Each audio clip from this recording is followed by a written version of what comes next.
Without welders and people working labor, there would not be very much for a society or anything, because even if you look at your desk, Amanda asked earlier how you make a desk, and if you look, there's welds all over it, and if you didn't have somebody start off with that, nobody would be building a desk or a chair or anything. But in my speech, I'm going to talk about three things. I'm going to talk about helmets, different types of welding, and I'm going to talk about careers and projects I've done. The first thing I'm going to talk about is, if it's on, our helmets. This is my helmet that I use the most. It's an auto darkening helmet, so when you strike the arc, and it's really bright, it goes dark automatically, so like if you look through it, you can see through it right now. With this one, which is this one is the one I used to use. It's my grandpa's old one, and if you look through it, you can't see anything. And when you strike the arc, there's just a little spot that you can see. But with this one, I can change how dim it gets. I can change how strong the arc has to be, and I can shut it off, and I can make it so that you can grind with it without it getting dark and you can still see.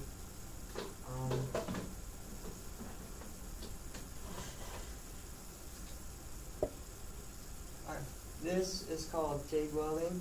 It's where you have, this is like a little cone, and you've got a metal tip right here, and it gets really hot, and you basically melt the metal, and then down here there's a filler rod which melts that metal into the weld, and it creates a weld and it holds it together.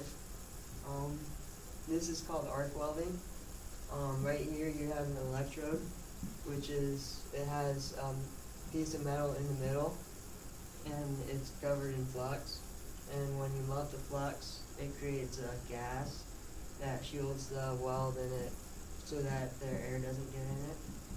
And then here's the puddle, and you just pull it along. This is called MIG welding, and right here is basically, it looks like a gun kind of, and there's a wire in here, and it basically adds the wire to the weld. These are different types of jobs that you can have. This is the pipeline where you go and you make a pipeline, and it's for oil and gas and whatever else you need. And then this is arc welding underwater, which is where you weld underwater. You do oil lines underneath, and it's really fancy. Other jobs are fabrication. You can do where you basically make, like there's a guy on YouTube called Chucky2009, and he builds bumpers, he does other projects, you can do body work. And then the other job is like manufacturing, where you would be making desks and other things like that. Some projects I've done is, this is a saw blade, and it has world's best grandpa in it, and I gave it to my grandpa. And then this is a hat or coat rack that's shaped like a moose. And then this is a project I made for my mom. It spells out mom.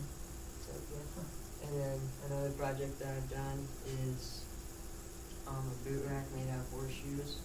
And I've made 2 headache racks. And then when I went to nationals, we had a station where you got to put these together, and I'll pass it around later. But with MIG welding, with the wire, there's 2 types of wire. Well, there's a lot, but the 2 main different types is you can have a flux core, or you can have just a solid wire. And with solid wire, you have to add the gas, which protects the weld. And then with flux core, when you melt the wire, it melts the flux that's in it, and it creates that gas. Flux core is a lot dirtier, but this is cleaner. But what I want to do with this once I'm older is I want to get a job in welding, and then it's a good career choice. And I hope this speech showed you how much welders are important.